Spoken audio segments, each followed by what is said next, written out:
ऐका आणि या आवाजाकडे लक्ष असू द्या। श्रीरामपूर नगर परिषदेच्या वतीने सर्व गणेश भक्तांचे हार्दिक स्वागत, हार्दिक स्वागत। सर्व गणेश भक्तांना श्रीरामपूर नगर परिषदेमार्फत जाहीर आवाहन करण्यात येते की गणेश मूर्तीचे विसर्जन करताना गणेश भक्तांनी काही बाबींची काळजी घ्यावी। गणेश विसर्जन करताना लहान मुलांना सुरक्षित ठिकाणी उभे करावे। तसेच मुलांना पाठ कॅनलमध्ये उतरू नये। पाठ कॅनलच्या पाण्याच्या प्रवाहाचा विचार करता, पाण्याचा वेगाचा विचार करता गणेश भक्तांनी मूर्ती विसर्जित करताना स्वतःची देखील काळजी घ्यावी।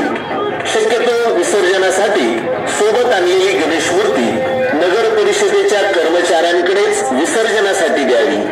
त्याचप्रमाणे निर्माल्य, उदाहरण फुलं, हार, प्रसाद, इतर साहित्य नगर परिषदेच्या ट्रॅक्टरमध्ये टाकावे।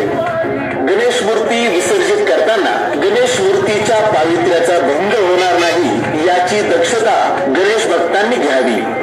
गणेश मूर्तीचे विसर्जन झाल्यानंतर विसर्जनाच्या ठिकाणी उगीच गर्दी करू नये, ज्यामुळे इतर गणेश भक्तांना विसर्जन करताना सोयीचे होईल। त्यामुळे कामाशिवाय या ठिकाणी जास्त वेळ थांबू नये। गणेश विसर्जन कार्यक्रम भक्तिभावाने आणि चांगल्या पद्धतीने साजरा करावा, याकरिता सर्व गणेश भक्तांनी नगर परिषदेस सहकार्य करावे, असे आवाहन श्रीरामपूर नगर परिषदेचे प्रशासक किरण सावंत पाटील आणि मुख्याधिकारी सोमनाथ जाधव यांनी केले आहे। गणपती बाप्पा मोरया, पुढच्या वर्षी